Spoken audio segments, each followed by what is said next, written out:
हरिओम प्रणाम मित्रों। भगवत गीता जी के 16वें अध्याय के आधार पर आज हम चिंतन करेंगे दूसरे श्लोक में जो दैवी गुण भगवान बता रहे हैं, अक्रोध, क्रोध का अभाव, इस पर हमको चिंतन करना है।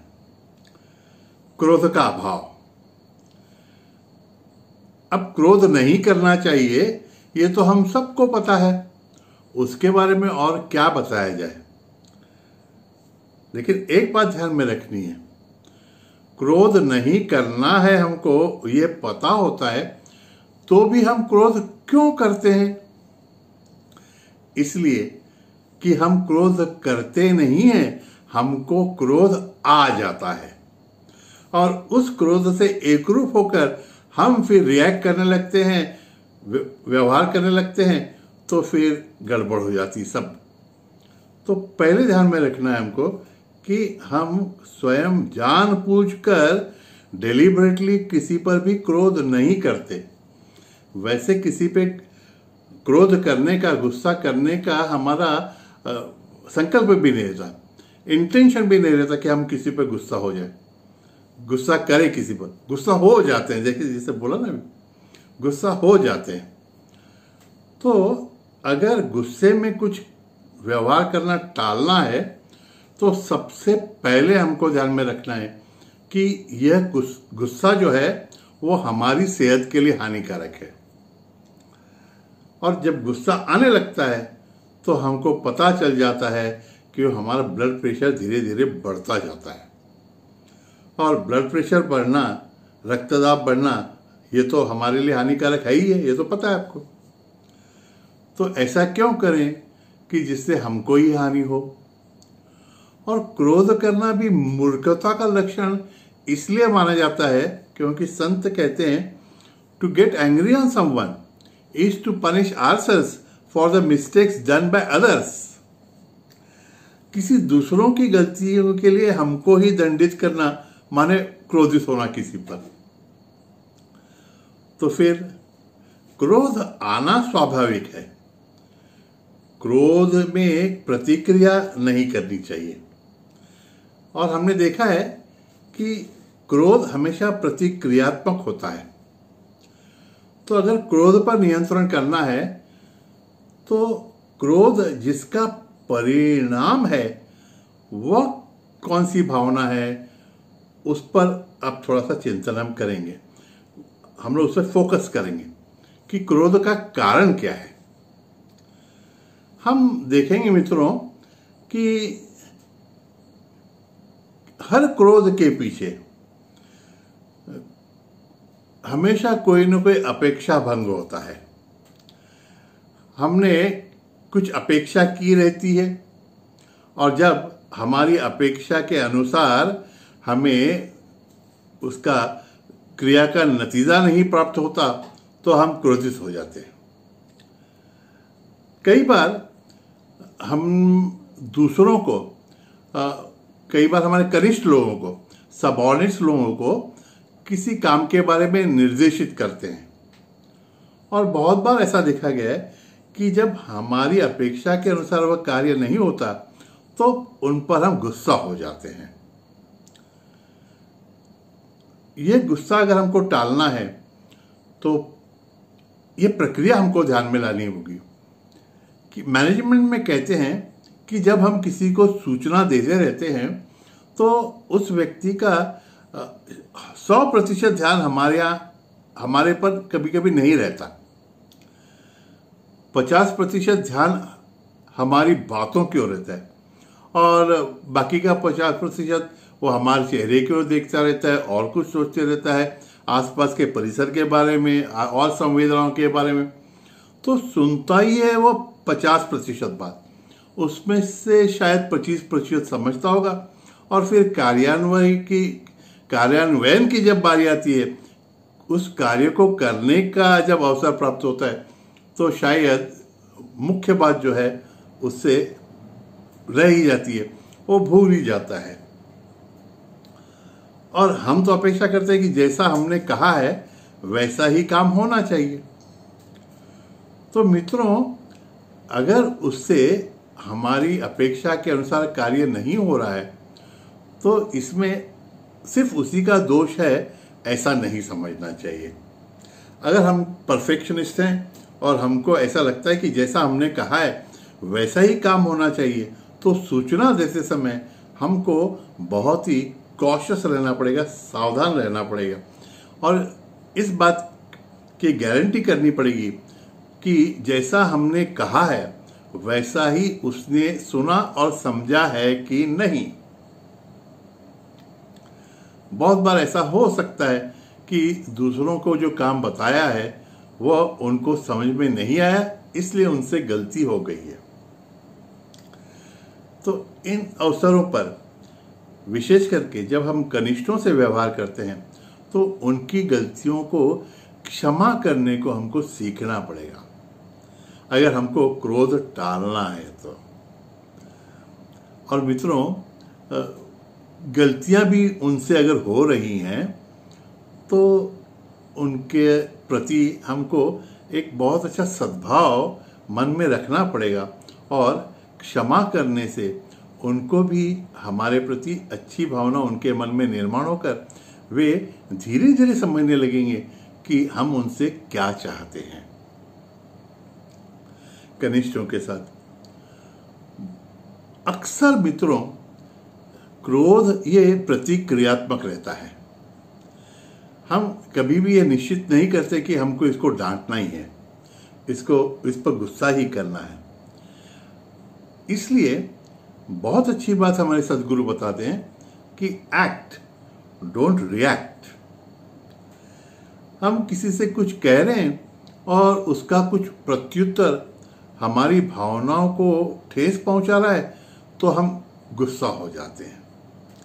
उस समय हमको ध्यान में रखना है कि हम अच्छे हैं, इसलिए हमारा व्यवहार उससे अच्छा ही होना चाहिए।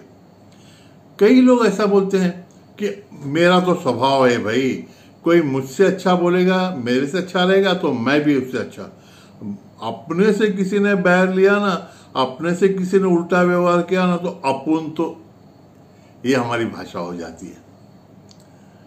ठीक नहीं है ना ये। तो इसका मतलब क्या हुआ? हमारा अच्छा और बुरा व्यवहार दूसरे के व्यवहार पर निर्भर होने लग जाए तो फिर हमारी अस्मिता क्या रहेगी, हमारा महत्व क्या रह गया? तो क्रोध के बारे में हमेशा ये ध्यान में रखना है कि प्रतिक्रिया करते समय यह क्रोध अगर निर्माण हो रहा है तो सबसे पहले क्रोध निर्माण होने के बाद, क्योंकि क्रोध का निर्माण होना न होना ये हमारे हाथ में नहीं है, लेकिन क्रोध निर्माण होने के बाद क्या करना है इस पर बहुत कुछ नियंत्रण हम कर सकते हैं।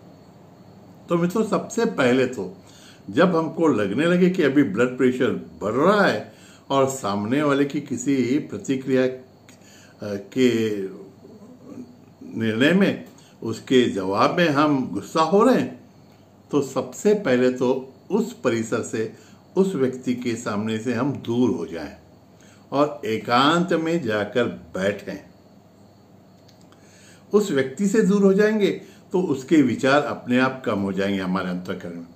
और जब तक हम गुस्से में हैं मित्रों, कोई भी क्रिया नहीं करनी चाहिए, क्योंकि उस समय मन हमारा अस्थिर रहता है, इसलिए हमारे से गलतियां होने की ही संभावना ज्यादा रहती है। आप कुछ लिख के देखिए, गलती हो जाएगी। और बोलना तो बिल्कुल ही नहीं चाहिए उस समय, क्योंकि कहते हैं ना, भगवद गीता में ही कहा गया है कि क्रोधात् भवति सम्मोह, सम्मोहात् स्मृति विभ्रमः, स्मृति भ्रमात् बुद्धिनाशः, बुद्धिनाशात् प्रणश्यति। ये भी हमारे ध्यान में नहीं रहे तो भी हमको ये पता रहे हो जाता है कि जब गुस्सा आ जाता है और हम कुछ बोलने लगते हैं तो हम जो बोलते हैं ना वो स्क्रिप्ट के बाहर की बात रहती है। स्क्रिप्ट के बाहर के माने हमने जो सोची नहीं रहती वो बातें भी हम करने लगते हैं। और कई बार हमारे उच्चार, हमारा बोलना, यह हमारे स्टैंडर्ड से थोड़ा नीचे का हो जाता है। कभी कभी हम अपशब्द भी बोल लेते हैं। इसलिए वो कहते हैं कि क्रोध जब होता है तो सम्मोह हो जाता है, स्मृति भ्रंश हो जाता है। मोहित होकर हम स्वयं क्या हैं और हमको क्या बोलना है, इसकी भी स्मृति हमको नहीं रहती। और स्मृति भ्रंश जब हो जाता है, बुद्धि नाश हो जाता है, तो हम हमारे स्तर से नीचे गिर जाते हैं क्रोध के कारण। इसीलिए स्थितप्रज्ञ उसी को कहा है जिसका स्वयं पर नियंत्रण है। और अगर क्रोध होना ही टालना है तो सबसे अच्छा उपाय है कि किसी से कुछ अपेक्षा करें ही नहीं, है ना। Disappointment comes to those who make appointment with someone और who make appointments with time। हमने कुछ अपेक्षा की रहती है किसी से या समय से, ऐसा होगा और वैसा नहीं होता तो हमको गुस्सा आ जाता है। एक बात तो बचपन में ही हम लोगों ने सीख ली थी कि किसी से भी गुस्से में लड़ाई झगड़ा मत करो भाई, क्योंकि गुस्से में प्रतिकार में हम कुछ कर देते, उसको एक दो थप्पड़ लगा देते और दूसरे दिन वो अपने माँ बाप को लेके आता और उसके माँ बाप तो सीधे हमको ही दो चार थप्पड़ रसीद कर देते बिना कुछ पूछे। तो हमने तो कान को हाथ लगा दिया, तो तौबा कर ली थी भाई कि किसी को भी कुछ गुस्से में मत बोलो, न मारो न पीटो, क्योंकि हर किसी का कोई न कोई बाप रहता है, किसी न किसी के माँ बाप तो होते ही हैं। और अगर हमने इन बच्चों को तकलीफ दे दी, हम भी बच्चे ही हैं, लेकिन हमको तो हम हमारे माँ बाप को बोल भी नहीं सकते कि हमने किसी को पीटा, तो हमको ही उल्टी 4-5 बातें सुनाकर पीट दिया जाता। तो दूसरों को नहीं मारना है, क्योंकि उनके भी माता पिता हैं और वो फिर हमको दंडित करेंगे। यह पूरा निश्चय करते हुए, इसकी पूरी निश्चिती मन में रखते हुए हम किसी से भी लड़ना झगड़ना टाल देते हैं बचपन से ही। और बाद में तो ये बात पक्की आध्यात्मिक तौर पर ध्यान में आ गई। हमारे आदि शंकराचार्य तो भज गोविंद में कहते हैं कि तुझ में, मुझ में और सभी में एक ही भगवान विष्णु है, और सभी में अगर भगवान है तो तू किस पर क्रोध कर रहा है बेटा, तेरे भगवान पर? तो इससे बड़ा पाप तो कुछ हो ही नहीं सकता। तो जिन्होंने थोड़ा बहुत अध्यात्म सीखा है, किया है, उनको तो ये बात ध्यान में रखनी है कि हमको सबसे सम और सबसे नम्रतापूर्वक व्यवहार करना है। इसमें हमारा ही तो फायदा है मित्रों। साधना हमको अच्छी करनी है। और आप देखिए, कभी गुस्सा हो जाएंगे ना तो आपका चेहरा भी कैसा विकृत हो जाता है, लोग भी आपको देखना नहीं चाहते। इसलिए तो पहले कोप भवन हुआ करते थे। रामायण के समय आपने देखा है ना, कई माता कोप भवन में जाके रहे।